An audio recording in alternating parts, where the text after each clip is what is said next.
Hello everyone, welcome to this channel knowledge centre आरकेजे।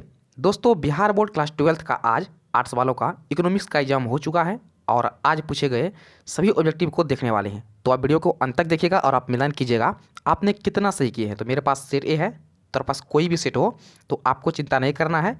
आपको video को रोक करके आराम से जो है मैचिंग करना है, क्योंकि जितना भी क्वेश्चन रहता है सब क्वेश्चन सेम रहता है, सिर्फ उसका नंबर चेंज रहता है। और हाँ, कुछ क्वेश्चन मैंने जो है छोड़ दिया है, तो मैंने कुछ क्वेश्चन को छोड़ दिया है जिसमें मेरा थोड़ा कन्फ्यूजन था। तो अगर आप जानते होंगे तो नीचे कमेंट कर दीजिएगा। तो आइए दोस्तों, वीडियो को स्टार्ट करते हैं। तो पहला प्रश्न है, निम्न में से कौन आर्थिक समस्या है? तो आर्थिक समस्या है अनंत इच्छाएं। ऑप्शन नंबर बी इसका सही उत्तर है। तो क्वेश्चन नंबर दूसरा है, उत्पादन संभावना वक्र की ढाल को सीमांत उत्पादन परिवर्तन दर या सीमांत अवसर लागत कहते हैं। सीमांत अवसर वाला लागत बढ़ने से उत्पादन संभावना सीमा का आकार कैसा होता है? तो इसका होता है सीधी रेखा। तो ऑप्शन नंबर सी इसका जो है सही उत्तर है। तो अगला प्रश्न है, उत्पादन संभावना वक्र के किसी एक बिंदु का चयन अर्थव्यवस्था की किसी केंद्रीय समस्या का हल है। तो इसका हल है क्या उत्पादन किया जाए या किसके लिए उत्पादन किया जाए? तो ऑप्शन नंबर डी इसका जो है सही उत्तर है, ए और सी दोनों। तो अगला प्रश्न है, बाजार शब्द का सही जो है अर्थ क्या है? तो इसका आप लोग कमेंट कीजिएगा क्या दिए हैं। तो अगला प्रश्न है, निम्न में से बजट रेखा का सही समीकरण है। तो इसका सही समीकरण है P1x1 प्लस P2x2/m। तो ऑप्शन नंबर सी इसका जो है सही उत्तर है। तो अगला प्रश्न है, वस्तु 1 रुपया का मूल्य घटने पर बजट रेखा प्रबलता क्या होती है? तो इसकी प्रबलता जो है बढ़ जाती है। तो ऑप्शन नंबर ए इसका जो है सही उत्तर है। तो अगला प्रश्न है, अंधिमान वक्र की ढाल क्या होती है? तो इसकी ढाल जो है शून्य होती है। तो ऑप्शन नंबर सी इसका जो है सही उत्तर है। तो अगला प्रश्न है, अंधिमान वक्र अक्ष के मूल के सापेक्ष कैसी होती है? तो ये होती है सीधी। उसे आप लोग कमेंट कीजिएगा, थोड़ा कन्फ्यूजन है इसमें, आप लोग कमेंट कीजिए नहीं का आप लोग क्या मारे हैं। तो अगला प्रश्न है, आय एवं समान वस्तु की मांग किस दिशा में गति करती है? तो यह गति करती है समान दिशा में और विपरीत दिशा में। तो ऑप्शन नंबर सी इसका सही उत्तर है। तो अगला प्रश्न है, किसी वस्तु के लिए उपभोक्ता की मांग तथा वस्तु की कीमत के बीच प्रतिलोम संबंध कहलाता है। तो इसके बीच संबंध कहलाता है उपभोक्ता का नियम। तो ऑप्शन नंबर डी इसका जो है सही उत्तर है। तो अगला प्रश्न है, निम्न में से कौन संयोग स्थानपत्र वस्तुओं का है? तो वस्तुओं का है कलम तथा स्याही। तो ऑप्शन नंबर डी इसका जो है सही उत्तर है। तो अगला प्रश्न है, यदि बिजली की कीमत घटने पर एलईडी बल्ब की मांग बढ़ जाए तो दोनों किस्म की जो है वस्तुएं हैं, किस प्रकार की वस्तुएं हैं? तो ये वस्तुएं हैं पूरक। ऑप्शन नंबर ए इसका जो है सही उत्तर है। जो आप किसी भी सवाल में अटक गए हो या आपसे सॉल्व नहीं हो पा रहा है, बस आपको उस क्वेश्चन का फोटो लेना है, क्वेश्चन को क्रॉप करना है और 5 सेकंड के अंदर अंदर आपको उस क्वेश्चन का वीडियो सोल्यूशन मिल जाएगा। फिर चाहे आपका क्वेश्चन होमवर्क का हो, सीबीएसई का हो, यूपी बिहार महाराष्ट्र राजस्थान एमपी या किसी और बोर्ड का हो, चाहे आईआईटी जेईई नीट या क्लास 6 से 12वीं का हो, इन सब का जवाब आपको मिलेगा .NET पर। या फिर कोई भी सब्जेक्ट हो, physics chemistry math biology science, आपके सभी सवालों का जवाब मिलेंगे आपको .NET ऐप पर। साथ ही .NET पर क्लास 9वीं से 12वीं के बच्चे के लिए चल रही है इंग्लिश और हिंदी मीडियम में लाइव क्लासेज, यानी अब पूरी पढ़ाई होगी .NET ऐप पर। 3 करोड़ से ज़्यादा बच्चे .NET ऐप पर पढ़ाई कर रहे हैं, तो आप भी जाइए .NET ऐप को इंस्टॉल कीजिए। तो अगला प्रश्न है, समान लाभ के संदर्भ में कौन कथन सही है? तो इनमें सही है, सभी कथन सही है। तो ऑप्शन नंबर डी इसका जो है सही उत्तर जाएगा। तो अगला प्रश्न है, निम्न में से कौन मांग वक्र पूर्ण रूप से लोचहीन होता है? तो लोचहीन होता है ऊर्ध्वाधर मांग वक्र। तो ऑप्शन नंबर सी इसका जो है सही उत्तर है। तो अगला प्रश्न है, निम्न में से कौन परिवर्ती आगत नहीं है? तो इसका हो जाएगा ऑप्शन नंबर बी, मशीन जो है एक परिवर्ती आगत नहीं है। तो अगला प्रश्न है कि अस्थिर आगत किस काल में अस्थिर रहते हैं? तो ये अस्थिर रहते हैं अल्पकाल में। ऑप्शन नंबर ए इसका जो है सही उत्तर है। तो अगला प्रश्न है, परिवर्ती अनुपात के नियम में सीमांत उत्पाद में क्या परिवर्तन होता है? तो इसका आप लोग कमेंट कीजिएगा, आप लोग क्या मारे हैं, इसका उत्तर मैं आपको जो है कमेंट बॉक्स में बता दूंगा। तो अगला आपसे पूछा गया था, सीमांत उत्पाद वक्र एवं औसत उत्पाद वक्र का आकार क्या होता है? तो इसका आकार होता है उल्टे यू की आकार का। तो ऑप्शन नंबर बी इसका जो है सही उत्तर है। तो अगला प्रश्न है, यदि कुल लागत टीसी, कुल परिवर्तित लागत भीसी तथा कुल अस्थिर लागत एफसी हो तो कौन समीकरण सही है? तो सही समीकरण यहाँ पर है TC माइनस TB बराबर FC। तो ऑप्शन नंबर बी इसका जो है सही उत्तर है। तो अगला प्रश्न है सीमांत लागत वक्र औसत लागत वक्र को किस बिंदु पर काटती है?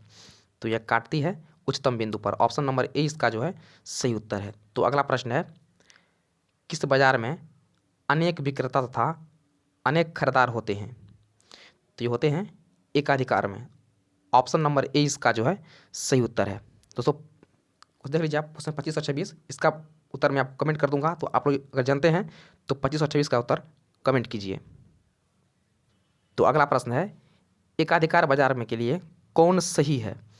तो इसके लिए सही है सीमांत संप्रति। ऑप्शन नंबर बी इसका जो है सही उत्तर है। तो अगला प्रश्न है किस बाजार में उपभोक्ता को उत्पादन की अल्पता मात्रा प्राप्त होती है और प्रत्येक इकाई के लिए अधिक कीमत अदा करनी पड़ती है? तो यह करनी पड़ती है पूर्ण प्रतियोगिता के लिए। तो ऑप्शन नंबर ए इसका जो है सही उत्तर है। तो अगला प्रश्न है मुद्रास्फीति की समस्या का अध्ययन किस में किया जाता है? तो इसका अध्ययन किया जाता है समष्टि अर्थशास्त्र में। तो ऑप्शन नंबर बी इसका जो है सही उत्तर है। तो अगला प्रश्न है समष्टि अर्थशास्त्र के अध्ययन के क्षेत्र क्या कहते हैं? तो इसे कहा जाता है व्यक्तिगत उत्पादन स्तर। तो अगला प्रश्न है अर्थव्यवस्था में निवेश का कार्य किस क्षेत्रक द्वारा किया जाता है? तो किया जाता है पारिवारिक क्षेत्रक द्वारा। तो ऑप्शन नंबर डी इसका जो है सही उत्तर है। तो अगला प्रश्न है अर्थव्यवस्था में निम्न में से कौन सरकार की भूमिका नहीं है? तो सरकार की भूमिका नहीं है लाभ कमाना। ऑप्शन नंबर सी इसका सही उत्तर है। तो अगला प्रश्न है निम्न में से कौन पूंजीगत वस्तु नहीं है? तो पूंजीगत वस्तु नहीं है मशीन। ऑप्शन नंबर सी इसका सही उत्तर है। तो अगला प्रश्न है अर्थशास्त्र में उत्पादित सभी अंतिम वस्तु तथा सेवाओं का समान मापदंड क्या है? तो इसका समान मापदंड है मुद्रा। तो ऑप्शन नंबर डी इसका सही उत्तर है। तो अगला प्रश्न है मशीन पूंजी स्टॉक में वृद्धि का जो है वक्र क्या कहते हैं? तो इसे कहा जाता है इनमें से कोई नहीं। इसका ऑप्शन नंबर डी इसका जो है सही उत्तर जाएगा, इनमें से कोई नहीं। तो अगला प्रश्न है वास्तविक सकल घरेलू उत्पाद को किस मूल्य पर मापा जाता है?